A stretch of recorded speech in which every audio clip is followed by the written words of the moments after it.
ഇന്നലെ ഫ്രിഡ്ജിലെടുത്ത് വെച്ച ചക്കയാണിത്. അപ്പോൾ അത് ഞാൻ എന്ത് വെച്ചാൽ ഇന്ന് കൈയോടെ എടുത്തിട്ട് നമ്മൾ കുക്കറിലോട്ട് ഇടുക കേട്ടോ.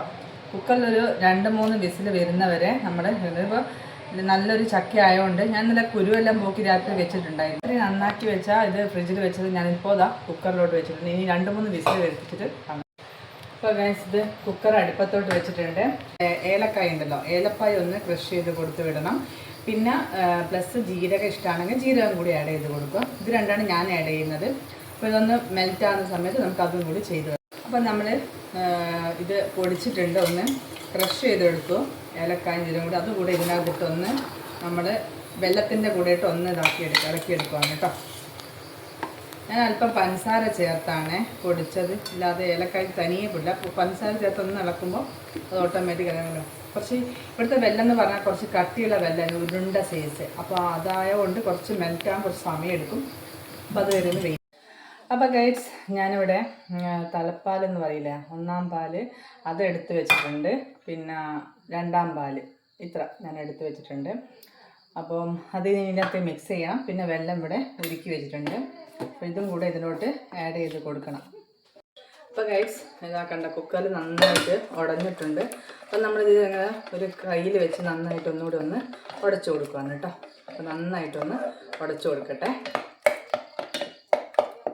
അപ്പോൾ ഗൈഡ്സ് ഇതാ കണ്ടോ നന്നായിട്ട് ഉടഞ്ഞ് വന്നിട്ടുണ്ട്. ഇതുപോലെ നന്നായിട്ട് ഉടഞ്ഞ്. ഇനിയിപ്പോൾ നിങ്ങൾക്ക് അതിനൊരു ചക്ക അധികം താവാത്ത ഉടയാത്താണെങ്കിൽ കുക്കറിലിട്ടിട്ട് വിസിലടിച്ചതിന് ശേഷം മിക്സിയിലിട്ട് ഒന്ന് ക്രഷ് ചെയ്താലും മതി. ഇനി ഇതിലോട്ട് നമ്മൾ എടുത്തു വെച്ച 2-ാം പാലുണ്ടല്ലോ അത് ഇതിലോട്ട് ചേർക്കുക കേട്ടോ. 2-ാം പാല് നമ്മൾ ചേർത്ത് കൊടുത്ത് നന്നായിട്ടൊന്ന് ഇളക്കി കൊടുക്കുക. ഇനി ഗ്യാസ് ഓൺ ചെയ്ത് ഇളം തീയിലിട്ട് നമ്മളിങ്ങനെ ഒന്ന് ഇളക്കി കൊടുക്കണം. അത് കഴിഞ്ഞതിന് ശേഷം അപ്പോൾ തന്നെ നമുക്ക് എന്ത് ചെയ്യാം, ഞാൻ ഉരുക്കി വെച്ച വെല്ലം ഉണ്ടായിരുന്നല്ലോ, ഈ ഏലക്കായും ഇതൊക്കെ ഞാൻ ഉരുക്കി വെച്ചിട്ടുണ്ടായിരുന്നല്ലോ. അപ്പോൾ ആ ഒരു വെല്ലത്തിൻ്റെ ഇത് കൂടി ഇതിലോട്ട് ആഡ് ചെയ്ത് കൊടുക്കുക കേട്ടോ. എന്നിട്ട് ഒന്നുകൂടെ നന്നായിട്ടൊന്ന് മിക്സ് ചെയ്ത് കൊടുക്കണം. ഇതൊരു തിള വരുന്നവരെ നമ്മളിങ്ങനെ ഇളക്കി കൊടുക്കണം കേട്ടോ. ആ സമയത്ത് നമുക്ക് ഉപ്പ് അല്പം ഒരു കുറഞ്ഞ ഇതിൽ നമുക്ക് ഒരു നുള്ള് എന്ന രീതിയിൽ ഉപ്പിട്ട് കൊടുക്കാം. ഒരു ബാലൻസ് ആണ്, വെള്ളം ഒന്ന് ബാലൻസ് ആവാൻ വേണ്ടി മാത്രം നമ്മളിങ്ങനെ ഇട്ട് വീണ്ടും ഇങ്ങനെ. ഇനി ഇത് അടി പിടിക്കാൻ സാധ്യത കൂടുതലാണ്. അപ്പോൾ അതുകൊണ്ട് നമ്മളിങ്ങനെ ഇടയ്ക്കിടയ്ക്ക് ഇളക്കി കൊടുക്കണം കേട്ടോ. ഒരു ബാലൻസ് റെഡിയാവാൻ വേണ്ടി നമ്മളിങ്ങനെ ഇളക്കിക്കൊണ്ടേയിരിക്കണം കേട്ടോ. എന്നാൽ മാത്രമേ ആ ഒരു കൺസിസ്റ്റൻസി റെഡി ആയിട്ട് വരുള്ളൂ. നമ്മൾ ഇളക്കി കൊടുക്കണം കേട്ടോ. ആ സമയത്ത് അടികട്ടിയുള്ളൊരു പാത്രം വെച്ച് നമ്മൾ നെയ്യ് കണ്ടത് നല്ല നാടൻ നെയ്യാട്ടോ, അടിപൊളി നെയ്യാണ് വീട്ടിലുണ്ടാക്കുന്ന. ആർക്കെങ്കിലും ആവശ്യമുണ്ടെങ്കിലും കമൻറ്റിൽ മെൻഷൻ ചെയ്താൽ ഞാൻ അയച്ചു തരാം കേട്ടോ. അടിപൊളി നെയ്യാണ്, സൂപ്പർ. നമ്മൾ സാധാരണഗതിയിൽ ചക്ക വരട്ടിയിട്ടാണ് ഉണ്ടാക്കാറ്. അപ്പം അത് കിട്ടാത്തത് കൊണ്ടല്ല, നമ്മളിപ്പോൾ ഇവിടെ ചക്ക കുറേ കിട്ടിയത് കൊണ്ട് ഞാൻ ജസ്റ്റ് ഒന്ന് ഇങ്ങനെ ഉണ്ടാക്കി നോക്കിയാണ്. ഇതും അതേ ടേസ്റ്റ് തന്നെയാണ് വരുന്നത്. പക്ഷെ കുറച്ചുകൂടി ടേസ്റ്റ് നമുക്ക് മുന്തി നിൽക്കുന്നത് ആദ്യം വെച്ച ആ ചക്ക വരട്ടിയിൽ പായസം ഉണ്ടാക്കുമ്പോൾ കേട്ടോ. അപ്പോൾ ഞാൻ അതിൽ നെയ്യ് ചേർക്കാത്തത് കൊണ്ട് കുറച്ചധികം നെയ്യ് ഞാനിവിടെ എന്താ പറയുക, തേങ്ങ വാട്ടാൻ വേണ്ടിയിട്ടും ഇതിനൊക്കെ വേണ്ടി കുറച്ചധികം നെയ്യ് അമ്മനിവിടെ എടുത്തിട്ടുണ്ട് കേട്ടോ. അപ്പോൾ നമ്മൾ അടികട്ടിയുടെ ചോർത്ത് വെച്ച് അപ്പോൾ ഇതിങ്ങനെ ഇളക്കി കൊടുക്കണം കേട്ടോ. നിങ്ങൾ സൈഡിൽ വെച്ചൊന്ന് ജസ്റ്റ് ഇങ്ങനെ ഇളക്കി കൊടുക്കണം. ഇനി ഞാൻ അടികട്ടി ഉള്ള ഇതിൽ നെയ്യ് ഒഴിച്ചിട്ടുണ്ടായിരുന്നല്ലോ, കുറച്ചധികം നെയ്യ് ഞാൻ എടുത്തിട്ടുണ്ടല്ലോ. അപ്പോൾ ഇതിലോട്ട് കണ്ടോ തേങ്ങ കൊത്തുകൾ, നുറുക്കി വെച്ച തേങ്ങാ കൊത്തുകൾ തീർത്ത് ഇതിലോട്ട് ആഡ് ചെയ്ത് കൊടുത്ത് നന്നായിട്ട് റോസ്റ്റ് ചെയ്തേക്കാം കേട്ടോ. ഇനി അണ്ടിപ്പരിവും മുന്തിരിയൊക്കെ ചേർക്കാം. ഇവിടെ ആർക്കും വലിയ താല്പര്യമില്ലാത്തത് ഞാൻ ആഡ് ചെയ്തിട്ടില്ല.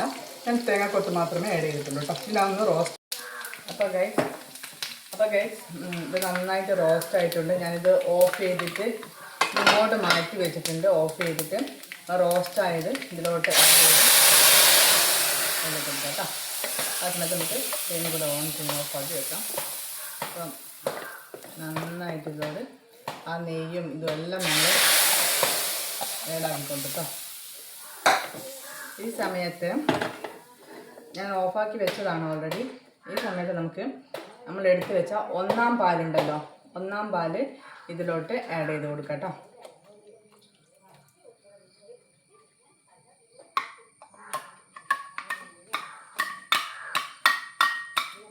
ഒന്നാം പാലും കൂടെ ഇതിലോട്ട് നന്നായിട്ട് ആഡ് ചെയ്ത് കൊടുക്കാം കേട്ടോ. നല്ല മണമുണ്ട് ഗൈസ്, അടിപൊളി മണമാണ്. നിങ്ങൾ എന്തായാലും ട്രൈ ചെയ്യണം. അപ്പോൾ ഗൈസ് ഞാൻ ഉണ്ടാക്കിയ പായസമാണ്, നല്ല ടേസ്റ്റാണ്. അപ്പോൾ ഞാൻ ടേസ്റ്റ് ചെയ്ത് നോക്കാം. അല്പം ചൂടുണ്ട് കേട്ടോ.